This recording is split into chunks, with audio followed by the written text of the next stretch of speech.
Assalamualaikum warahmatullahi wabarakatuh. Selamat pagi kawan-kawan semua milenial berprestasi. Kembali lagi bersama saya Abdurrahman Faris di podcast Sapa UMG, saling sapa untuk menyapa.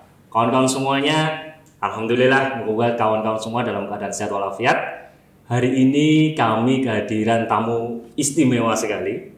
Beliau ini juga seorang entrepreneur, pengusaha. Beliau juga seorang aktivis.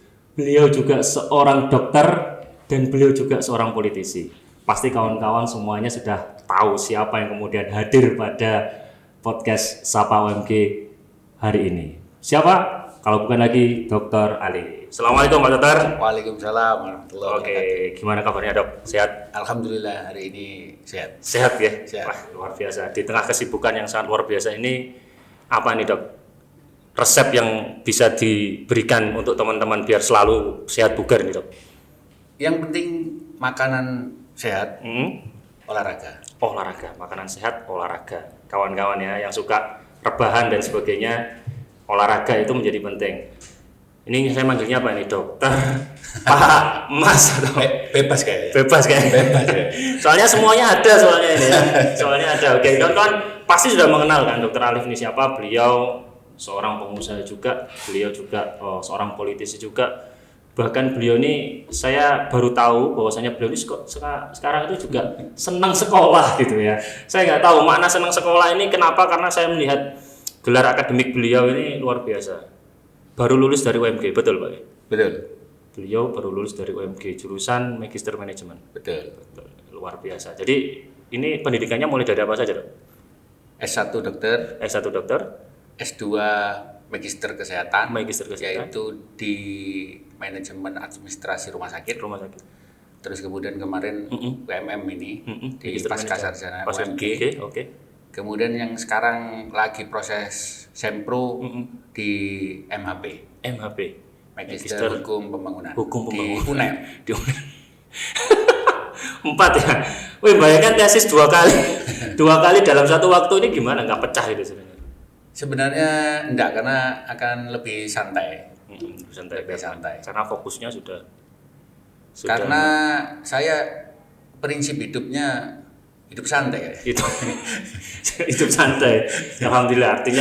Artinya sama-sama bareng tesisnya bisa selesai. Ya enggak. Tepat Sebenarnya saya senangnya tantangan yang baru memang. Tantangan yang baru. Tantangan baru. Oke. Karena kayak MM kan sesuatu hal yang baru. Betul. Saya di dunia medis, saya harus masuk ke Magister Manajemen. Betul. Kemudian konsentrasinya ada di SDM. Di SDM. Itu kan tantangan baru untuk saya karena saya pegang rumah sakit. Rumah sakit. Saya harus memanajemen sebuah SDM yang di dunia kesehatan itu tidak terfokus untuk memanajemen SDM. Makanya kemarin saya ngambil MM. Lah, ngambil MHP ini karena saya di politik. Oke. Karena yang di sana adalah pembahasan segala macam hukum yang berhubungan dengan pembangunan pemerintahan. Pemerintahan. Betul. Wih, lengkap gitu ya. Iya. Kesehatan ada, bisnis ada, politik dan Politik ada. juga. Wah, luar biasa ini ya. Saya jadi merasa insecure gitu ya karena ini saya sekolah S1, S2, S3 saja ini penuh perjuangan ini kan. Ini kalau Dokter Alif ini kemudian sampai sekolah berkali-kali luar biasa. Oke Dok, artinya itu adalah tantangan baru yang kemudian perlu dikembangkan gitu ya. Oke. Nah, kalau kita bicara mengenai ini ngomong SDM ini, pasti kita kan diminta terkait dengan pemimpin, rekrutmen, menyiapkan sumber daya manusia dan sebagainya. Pandangan Dr. Alif ini, kalau ketika kita bicara anak muda saat ini gitu kan, dengan gaya teknologi saat ini yang luar biasa, pemimpin masa depan ini harusnya seperti apa sih Dok? Ini sudut pandang untuk pemimpin sebuah pemerintahan, pemimpin sebuah keluarga, atau pemimpin di suatu kelompok. Oke. Karena ada sedikit ada perbedaan yang mungkin menurut saya agak signifikan. Oke, boleh kita mulai dari kelompok dulu.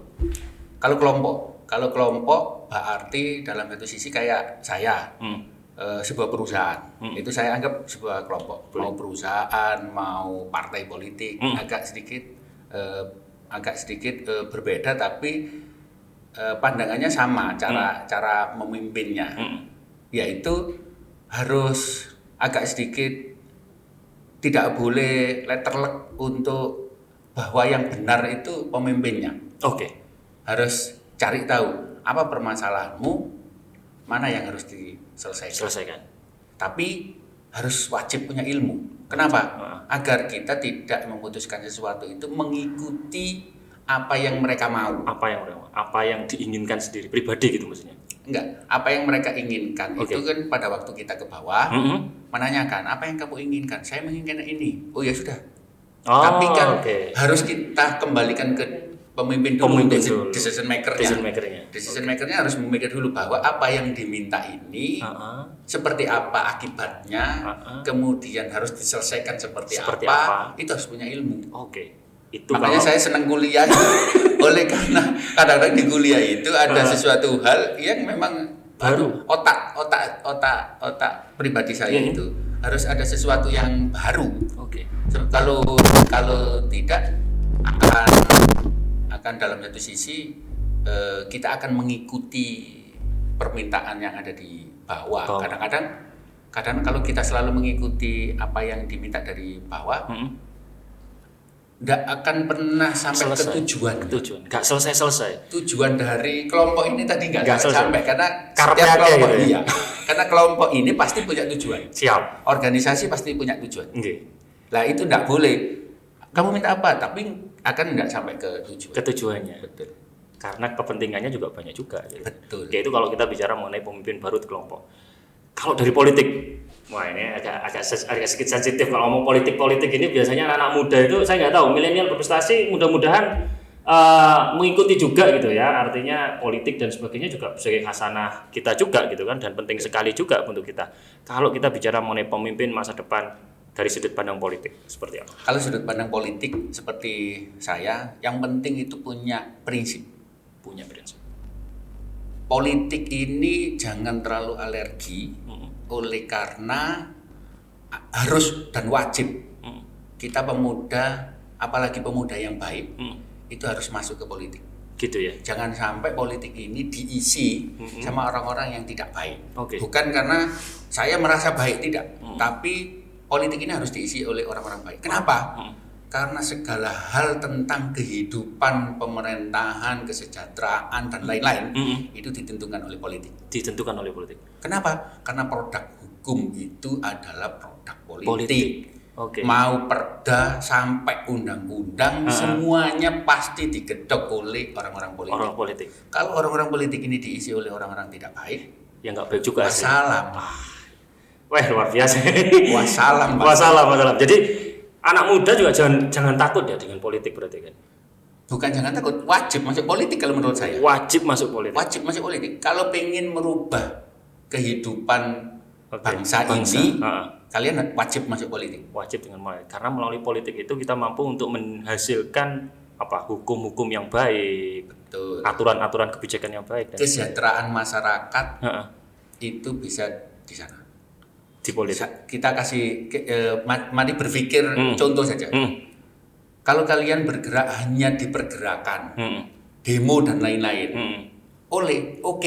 itu akan menggugah kami orang-orang politik untuk mungkin saya lupa digugah oleh teman-teman itu pada waktu itu. Tapi kadang-kadang nanti kembali lagi akan duduk lagi. Karena masalah juga banyak. Masalahnya juga banyak. Mana ini yang diprioritaskan? Tapi kalau nanti kalian sendiri yang duduk, kalian akan membahas sebuah hukum yang harus nanti akan diterapkan di pemerintahan ini, tujuan untuk kesejahteraan, kalian akan bisa memperjuangkan itu kalau kalian di dalam, bukan di luar. Di dalam ini maksudnya adalah di dalam, contoh misalnya seperti di dewan. Betul. Atau terutama ada di dewan. Kalian tidak akan pernah menjadi dewan kalau tidak masuk ke politik. Kalian tidak akan menjadi pemimpin daerah kalau kalian tidak masuk ke politik. Berarti jadi semua lewat politik. Lewat politik gitu kan. Artinya jangan alergi dengan politik. Kawan-kawan milenial berprestasi juga ini juga butuh. Ternyata kalau seperti itu UMG juga butuh juga nih, namanya Fakultas Ilmu Politik kelihatannya segera dibuka gitu kira-kira. Usul saya itu. Biar Usul awak dhewe sudah di dosen. betul. Iya betul sekali karena memang sekarang ini kan banyak juga gitu kan anak-anak muda itu bicara mengenai politik, tapi terkadang mereka tuh ngawur politiknya gitu kan. Antara ngomong artinya tuh ngomong like and dislike artinya gitu kan. Dia tidak tahu bahwasanya politik itu sebenarnya ya seperti ini gitu kan. Tetapi karena dia ngomong sosok yang kemudian like and dislike itu tadi, akhirnya muncul, wis aku nggak ikut politik lah. Toh juga hasilnya seperti itu gitu kan. Masuk politik jangan baper. Oke, jangan baper. Jangan baper. Mm-mm. Karena kadang-kadang apa yang dibicarakan sama politisi itu sekarang A, besok jadi Z, bisa. Karena harus menjadi sedikit bunglon. Ini saya jujur, harus sedikit bunglon. Tapi yang penting nanti pada waktu sudah mencapai tujuan, itu integritasnya tidak berubah. Oke. Saya punya niat, saya ada di Randu Agung, rencana ke Yosowilangun. Dengan tujuan ke Yosowilangun. Saya dari Randu Agung, di situ ada tukang becak, ada angkot, ada mobil, ada sepeda motor, ada itu sepeda yang lain. Dengan bermacam-macam karakter orang yang mengendarai ini. Saya pada waktu naik angkot harus mengikuti aturan angkot. Saya pada waktu naik sepeda motor saya harus mengikuti aturan sepeda motor. Okay. Saya naik mobil pribadi harus mengikuti peraturan mobil pribadi. Apakah itu tidak bunglon kalau menurut sampean pada waktu menuju ke Yosowilangun? Ya pasti saya akan beda-beda kan gitu. Beda-beda. Harus bisa seperti air. Pada waktu saya ketemu sama si A, harus bisa menyatu dengan si A. Yang penting pada waktu tujuan nyampe Yosowilangun, bahwa untuk memperjuangkan kesejahteraan masyarakat, kalau kalian sudah mencapai sana, jangan pernah berubah integritas itu. Integritas. Tapi mencapai sana, jangan kenceng-kenceng. Kalau kenceng nggak sampai-sampai. Gitu ya. Saya naik angkot. Saya tidak mau aturan angkot. Ya diturunkan sama penumpang angkot. Sama sopirnya gitu ya. Harganya 5.000 dikasih 1.000 gitu kan. Ya jelas diturunkan. Tidak boleh nyanyi. Ya jelas diturunkan. Beda kalau bawa mobil pribadi mau nyanyi mau apa terserah kan gitu. Jadi seperti kayu yang keras, nggak bisa fleksibel seperti air, ya nggak nyampe tujuannya. Tapi pada waktu nyampe tujuan, jangan lupa integritasnya. Niat awalnya, apa niat awalnya? Untuk kesejahteraan masyarakat. Oke, kawan ya, itu ya. Jadi ini kawan-kawan mungkin agak kaget, ini kok UMG ngomong-ngomong politik gitu kan? Karena memang akhir-akhir ini kalau kita melihat kawan-kawan semuanya ya, kenapa kemudian kita sedikit ya kita undang orang akademisi tapi juga berbau-bau politik gitu kan, karena memang kita ingin membuka bahwasanya anak-anak muda itu juga jangan sampai kemudian tadi ya berpolitik tapi baperan. Terus kemudian berpolitik tapi ngomongnya adalah like and dislike, sehingga munculnya itu adalah ketidaksukaan pada seseorang, akhirnya dia menganggap mendewakan seseorang, itu menjadi masalah. Oke, artinya pemimpin masa depan itu ya salah satunya nggak boleh nggak boleh baperan. Terus habis itu harus ikhlas. Ini saya ngasih contoh aja. Pilkada 2020. Oke. Wah, ini ngomong pilkada ini ya. Saya nggak boleh ya. Karena saya pelaku. Oke, boleh. 2009 pilkada, 2010 itu saya bukan pelaku, tapi keluarga saya pelaku. Oke. Kalau saya melihat dan merasakan, pada waktu itu saya alergi dengan politik. Pada 2009-2010? Iya. Oke. Alergi sama politik, karena pertengkarannya begitu hebatnya. Satu sama lain saling membenci. Dan umurnya sampai setahun, 2 tahun, 3 tahun, 4 tahun, 5 tahun. Nggak habis-habis, nggak hilang-hilang. Oke. 2014, saya ikut terjun. Tapi sedikit, hanya di satu kecamatan. Saya di sana hanya pegang satu kecamatan. Dan ternyata bencinya juga lama. Bencinya juga lama. Tapi saya di sana belajar. 2020 saya pelaku. Saya pelaku. Ya. saya sudah punya niat masuk ke politik, saya harus bisa memperbaiki politik dari mulai diri saya, walaupun 1%, 0,5%, walaupun 0,001%, saya harus memperbaiki politik yang ada. Dengan pelajaran masa lalu, maksud saya. Saya kalah kemarin, tapi saya sangat baik sama Pak Bupati. Resepnya ini apa ini? Kalah tapi kemudian harus tetap baik, itu kan terkadang itu kan sulit itu tuh. Ya memang sulit, tapi harus saya lakukan. Kenapa? Pada waktu yang tengkar ini baik, sampai ke bawah pasti baik. Oke. Coba dilihat, pertengkaran 2009, pertengkaran 2014, pertengkaran 2020, rasakan sampai ke bawah beda. Sepakat saya, karena saya merasakan juga. Ayo, sampai ke bawah beda loh. Betul. Yang masih ada itu sisa-sisa. Kalau menurut saya hanya 1%, 0, berapa persen, dan hanya di sosmed. Ya. Pertengkarannya hanya di sosmed, salah satu grup gitu ya, itu ramai sekali gitu. Dan itu hanya beberapa orang. Betul. Kalau dipredali satu-satu, hanya orang-orang ini. Karena banyak itu. Kalau di luar dunia nyata, di masyarakat yang ada di bawah, pilkada kemarin nggak berefek apa-apa. Betul. Saya merasakan kalau pilkada 2020 kemarin Gresik paling aman dan kondusif sekali. Saking baiknya Pak Bupati sama Bu Wakil Bupati dan saking baiknya Pak Kosim yang saya gandengan sama Pak Kosim. Kenapa?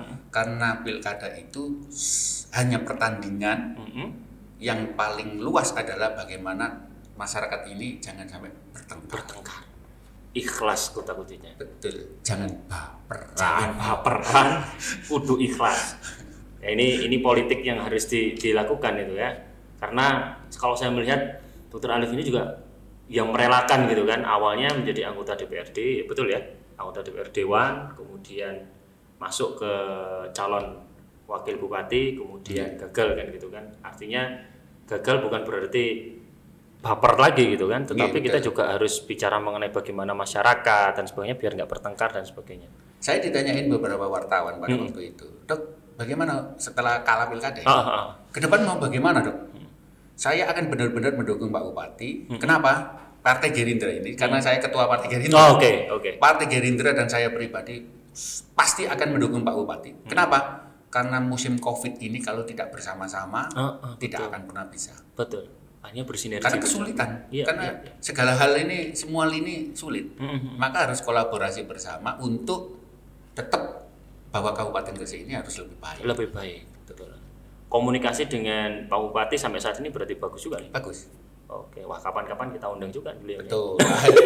Undang ke OMG. Kita undang ke OMG juga nih ya. Pak Bupati ya, Mas Bupati ini ya. Gus Yani ini boleh juga nih kita undang. Artinya biar kemudian memberikan hasanah baik lagi gitu buat kawan-kawan yang terutama milenial berprestasi yang enggan untuk berpolitik, kemudian menganggap politik. Oke, wah luar biasa. Memutuskan ketika Anda atau Dr. Alif memutuskan saya maju ke pilkada, itu rasanya gimana? Kalau saya sih sebenarnya kemarin itu kan sudah jadi wakil ketua DPRD. Betul. 2019 ikut pileg, kemudian jadi wakil ketua DPRD. Kemarin itu memutuskan ikut pilkada sebenarnya hanya berniat bahwa mungkin saya akan bermanfaat lebih besar lagi. Di luar legislatif menjadi eksekutif. Rasa hati deg-degnya kayak apa gitu ya? Kalau deg-degnya ya apalagi hari perhitungan. Gitu kan. Artinya itu kan tidur pun rasanya nggak nyenyak kan gitu. Nggak nyenyak karena pada saat perhitungan memutuskan untuk terjun akhirnya habis dari Dewan kemudian memutuskan untuk menjadi calon kembali gitu kan, itu kan ya apalagi perhitungan terus kalah. Terus kalah kan rasanya kan sehari mungkin dua kali 24 jam saya punya perasaan kepingin nangis tapi nggak bisa nangis gitu, tapi bukan menyesali sebenarnya. Tapi saya harus membesarkan hati saya bahwa ini pertandingan. Kapanpun bisa kalah, kapanpun bisa kita menangkan kembali. Kan hanya begitu. Yang penting mari tetap bersama untuk Gresik tercinta. Oke, luar biasa. Untuk Gresik tercinta. Ini luar biasa ini. Ini jandonan kita atau Sapa UMG pada pagi hari ini luar biasa sekali kedatangan politikus dan sebagainya itu ya. Oke, Dok. Anda kan juga sebagai seorang pengusaha di bidang kesehatan. Pasti ada sebuah tantangan atau kemudian pasti kita bicara mengenai persaingan, gitu kan? Belum lagi kita bicara mengenai aturan dan sebagainya. Apa resep Dr. Alif ketika menjadi seorang pengusaha untuk kawan-kawan milenial yang mungkin saat ini sedang berupaya atau sedang membangun sebuah bisnis? Kalau bisnis menurut saya untuk awal Iya. untuk awal adalah kalian harus ikut orang dulu. Ikut orang. Oke. Terus habis itu baru di ATM. Amati, tiru, modifikasi. Betul. Oke. Saya dulu itu Heeh. jadi direktur tidak digaji Heeh. sampai digaji Heeh. di Kabupaten Nganjuk. Ada salah satu rumah sakit. Di Nganjuk. Berarti sebelum di Gresik saat ini Saya di Nganjuk. di Nganjuk. Jadi lulus tahun 2006, 2007, saya ke Nganjuk 3 tahun. Baru habis itu 2010 balik ke Gresik. Balik ke Gresik. Heeh. Di sana saya sempat jadi direktur Di rumah Nganjuk. sakit swasta. Rumah sakit swasta. Oke. Di sana, dok, ini rumah sakit, turun ke bawah, dokter mau pegang, mau, nggak ada gajinya, mau. Karena yang tak cari bukan gaji, Heeh. belajar. Heeh. Saya mempelajari ngurus SDM, ngurus keuangan, ngurus kesehatan, ngurus dokter, ngurus tukang parkir, itu harus dipelajari semua itu. Gitu ya. Terus Keadaan rumah sakit itu butuh apa saja, sarana prasarannya seperti apa, beli alkes itu kemana, distributornya siapa, Oke. ngurusi obat ini hubungan sama Ke siapa, siapa? terus hubungan sama bank ini seperti apa, utang bank seperti apa, itu harus dipelajari semua. oke. Itu saya kalau menolak pada waktu ditawari tidak tanpa gaji Tanpa itu, gaji. kalau saya menolak saya tidak punya ilmu. Oke. Setelah itu baru saya pulang ke Gresik. Oke. Pulang ke Gresik ini karena jadi PNS kan. Oh. Sebenarnya jadi PNS sebenarnya. Berarti ini wah. Sebenarnya jadi PNS. Belum aparatur negara ya. Ya, aparatur negara. Oke. Menarik nih. Saya masuk ke Puskesmas di Ujung Pangka. Oke. Jauh di Ujung Pangka. 2 tahun gak enak rasanya, nggak bisa ngapa-ngapain, nggak enak. Maksudnya saya penuh tantangan, bukan orang yang bukan tidak mau disuruh-suruh, beda ya. Karena Tapi nggak mau berada di zona nyaman lah. Betul, kok gini-gini aja. Oke. Akhirnya orang tua saya, terus ayo bangun rumah sakit saja.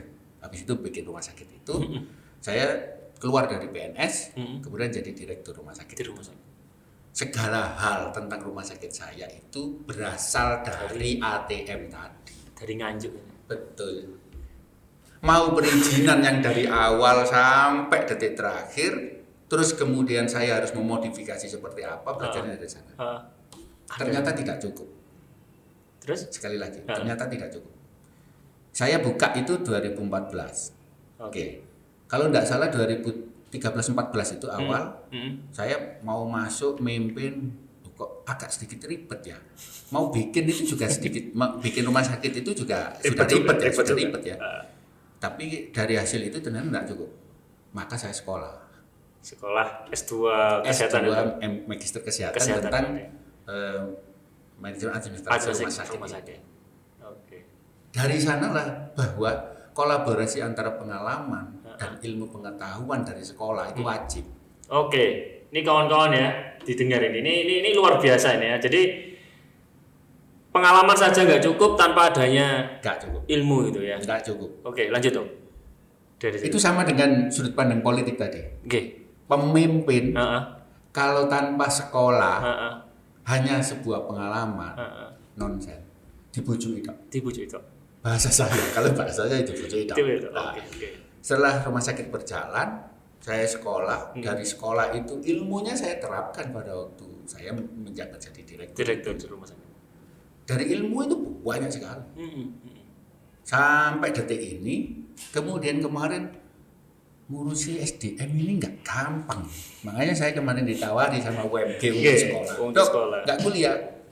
Tapi saya maunya SDM. Oh iya ada dok, konsentrasi dari pasca sarjana MM ini ada SDM. SDM sama keuangan. Enggak, saya pilih yang SDM.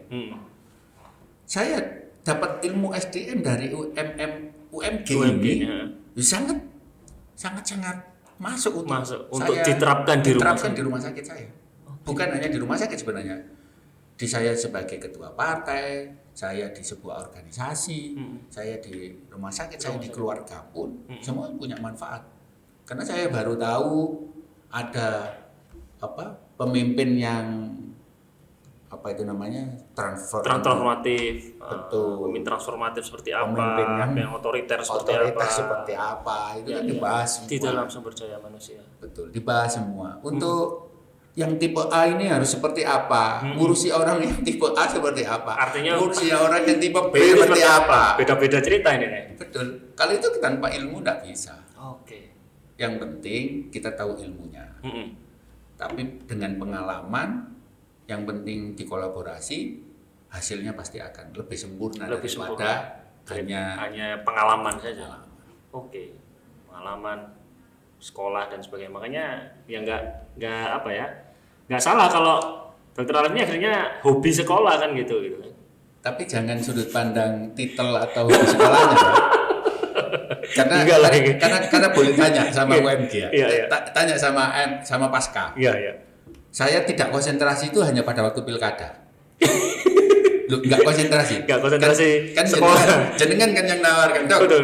Kuliah. Itu saya tidak konsentrasi hanya pada waktu pilkada. Karena setiap jadwal kuliah, saya jadwal kampanye. Jadi HP itu saya buka Zoom, saya biarkan. Absen.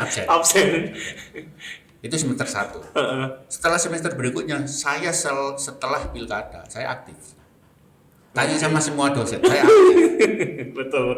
Saya aktif. Berarti artinya meskipun waktunya kampanye pada saat itu ya ternyata mengganggu juga, tetapi setelah itu ya kembali lagi. Mengganggu karena ini sebuah pertempuran karena kalau kemarin itu bukan sebuah pertempuran yang butuh konsentrasi, saya bikin kuliah bisa. Kayak sekarang kuliah sambil pegang rumah sakit, pegang partai politik, nggak ada masalah. Semua bisa dijalankan bersama. Semua bisa dijalankan. Akselerasinya bisa betul. Karena kemarin itu kampanye yang kadang-kadang orang, Dok di sana kurang, harus didatangi, harus di sana, harus pergi ke sana. Enggak bisa. Saya harus buka HP, enggak bisa konsentrasi. Okay. Tapi setelah itu kan luar biasanya kan selesai 3 semester kan. Ya. Setelah ini yang luar biasa kan gitu. Setelah semester 2, semester 3 proposal saya bisa konsentrasi. Luar biasanya kan ini loh teman-teman ya. Kampanye dan sebagainya, tetapi beliau juga selesai 3 semester. Ini kan luar biasa. 3 semester untuk magister, IPK-nya berapa dong? Ya kemarin dapat jadi juara 1, juara 2, juara 3-nya ada 3. Termasuk saya. 389. 389, luar biasa. IPK 389 ya. Wah ini pelecut buat kawan-kawan semuanya ya. Bahwasanya aktivis juga boleh, tetapi pendidikan atau akademik juga jangan sampai ketinggalan gitu. Tapi wajib belajar loh, Mas. Nah, betul. Makanya itu apa? Saya itu begini kan mau ujian proposal. Mau ujian tesis ini, ujian tesis. Kata istri saya, apa sih kok nggak buku, nggak laptop, nanggone tempat tidur. Besok mau ujian. Apa kok belajar bareng kan? Nggak kasarannya. Ngapain kok belajar? Yang uji saya ini Pak Rektor. Jadi tantangan tuh diuji Pak Rektor itu. Oh, pengujinya Pak Rektor. Pak Rektor. Oh. Pengujinya Pak Rektor. Oke. Pak Rektor, Bu Direktur, Bu Mukmin. Pandangan saya, seorang Dokter Alif, ketua partai, mari melu pilkada, direktur rumah sakit, wis MKes, terus gak iso. Wajah sama-sama jalan dia. Isin pasti itu ya, pasti isin. Betul juga. Artinya juga butuh disiapkan dan sebagainya. Iya, betul. Butuh disiapkan. Jadi siapkan semalam juga nggak bisa loh, Mas. Betul, ya. Tesis itu harus dipelajari. Semua harus dipelajari. Kalau nggak paham nggak bisa. Pelajari semalam nggak bisa. Tesis itu harus dipelajari isinya. Oke, tapi kan kumlot yang penting kan itu. Yang penting kumlot. Ini kan luar biasa. Ini loh yang jadi rata-rata saya kan itu ini kan. Jadi kesibukan apapun bukan menjadi sebuah halangan. Yang kaget itu pembimbingnya. Pak Joko itu kaget. Saya terima kasih banyak sama Pak Joko. Okay. Kenapa? Pada waktu ada malesnya, itu Pak Joko, Pak Dokter ayo gitu. Ada malas ya pada waktu. Ada males itu kan tesisnya ditaruh. Kan enggak saya kerjakan dengan kesibukan lain. Pak Joko itu selalu membimbing. Ayo Pak Dokter, saya ada di kampus ini. Saya datang, saya diskusi. Habis itu saya belajar betul. diskusinya sama Pak Joko, saya bukan hanya mengikuti Pak Joko, tengkar sama Pak Joko juga pernah. Gitu ya. Artinya berbeda pendapat dalam akademik hal yang sangat wajar. Betul. Pak Joko, ini PLS-nya begini. Pak Joko, enggak bisa ini bunyinya begini. Bukan hanya Pak Joko ini enaknya bagaimana, bukan hanya begitu. Walaupun mungkin banyak begitunya, tapi pada waktu ada saya diskusi yang kemudian timbal balik. Diskusi itu untuk memperbaiki tesis saya untuk lebih baik. Oke. Wah, lengkap ini. Ini paket lengkap sekali nih ya pembahasan pada Sapa UMG kesempatan hari ini, gitu kan. Dok, terakhir. Kalau kita ngomong UMG, Dok. Siap. Gitu kan. Jadi kan saat ini kan sudah menjadi salah satu alumni Universitas Modern Gresik dan mungkin di pasca sarjana gitu kan. Apalagi kemarin sudah kumlot 3 semester, ini bagi saya luar biasa sekali ini di tengah kesibukan yang sangat luar biasa. Ada nggak pesan untuk kawan-kawan milenial berprestasi Universitas Modern Gresik agar kemudian minimal bisa menjadi kalau niru berpolitik ya niru seperti ini, atau kemudian kalau pengen berbisnislah seperti ini, kalau menjadi akademisi. Pesan untuk kawan-kawan apa, Dok? Belajarlah yang betul-betul belajar. Terus kemudian bertemanlah pada banyak orang. Oke. Bikin prinsip satu musuh sangat terlalu banyak. 1000 kawan terlalu kurang. Iya. Karena nanti rezeki itu nggak tahu datangnya dari mana. Itu hanya bisa datang dari sahabat, saudara, teman yang pernah kita baiki. Pasti. Oke. Pada waktu baik sama seseorang, sekarang nggak ngasih rezeki. Tapi pada waktu sampean, saya baik sama Mas Faris. Oke. Pada waktu saya nggak ada hubungannya sama UMG, besok pada waktu sampean saat ini baik sama saya, habis itu saya nggak pernah berhubungan lagi sama sampean. Di UMG ada sesuatu hal, kayaknya ini butuh sebuah kesehatan. Di otak sampean pasti ingat saya. Pasti. Iya, betul. Karena saya pernah berhubungan sama Dokter Alif dan baik itu. Baik, betul. Tapi pada waktu berhubungan dengan saya terjelek. Waduh, pokoknya jangan itu. Okay. Akhirnya rezekinya apa? Tertutup. Okay. Nah, itu yang perlu teman-teman milenial UMG ini. Itu yang perlu dipegang adalah berbuat baik yang banyak. 1000 kawan terlalu sedikit. Oke. Karena rezeki datangnya dari mana saja, tapi pasti dari orang-orang yang kalian baiki. Wah, top Marco, top. Luar biasa. Kawan-kawan, sekali lagi kita pada kesempatan ini kita kehadiran tamu yang spesial gitu ya. Dr. Alif, beliau juga sebagai direktur di salah satu rumah sakit ada di Gresik. Beliau juga sebagai ketua partai politik. Kemudian beliau juga sebagai akademisi yang kemudian luar biasa. Beliau juga tidak hanya cukup menjadi seorang dokter, tetapi juga menjadi seorang entrepreneur dan seterusnya. Dan tidak lupa dengan sekolah itu yang luar biasa lagi.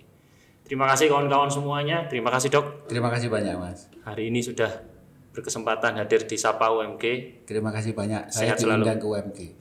Tapi saya sedikit pesan sama UMG. Oh, boleh. Saya hanya kuliah di UMG dengan dosen dan penguji yang benar-benar seperti saudara dan teman. Okay. Karena mahasiswa itu hanya butuh saudara dan teman. Pada waktu saya kuliah yang lain, yang lain aja. Kayak mahasiswa S1. Mangkelnya itu mentok, Mas. Mentok ya? Mentok. Tapi di UMG tidak ya? Enggak, sangat enggak. Makanya saya sangat bahagia. Saya sangat bahagia kuliah karena saya mau menghubungi dosen saya, tapi tetap ya tawadhu itu tetap. Okay. Karena mencari ilmu yang bermanfaat itu pasti harus tawadhu sama guru. Bukan berarti jenengan ini ketua partai politik kemudian semena-mena. Tanya sama Pak Joko, sama Bu Eva, sama yang lain. Enggak boleh, karena nanti pasti tidak bermanfaat ilmunya. Oke, gak barokah jare wong Gresik. Tapi saya bisa WA Pak Joko, kapan saya bisa konsultasi? Saya bisa bimbingan dengan enak. Kalau di yang lain, saya harus nunggu di depan pintu 2-3 jam. Enggak, saya sibuk, ditemen 5 menit. Oh, ini salah, sudah keluar. Saya hanya pesan sama UMG, jangan hilangkan itu. Siap. Agar apa? Agar yang pengen kuliah di UMG seperti saya yang sudah sudah sibuk, yang lain-lain sudah kerja, kayak teman-teman KML mungkin bahagia untuk kuliah di UMG ini, karena di UMG ini kuliahnya bahagia. Kuliahnya bahagia. Luar biasa. Jangan lupa kuliah pasca sarjana MM di UMG. Nah, kira-kira sponsornya adalah itu ya kawan-kawan ya. Jadi sponsornya adalah itu. Jangan lupa kuliah MM atau MPD di UMG karena dosennya friendly, ya, kekeluargaan dan sebagainya. Betul. Terima kasih Dok. Terima kasih banyak Mas. Sehat selalu, mudah-mudahan sukses di politik, sukses di bisnisnya, dan sukses di karir sebagainya. Amin. Oke. Terima kasih banyak. Kawan-kawan terima kasih bersama kami di Sapa UMG, saling sapa untuk menyapa. Saya Abdurrahman Faris. Wassalamualaikum warahmatullahi wabarakatuh. Waalaikumsalam warahmatullahi wabarakatuh.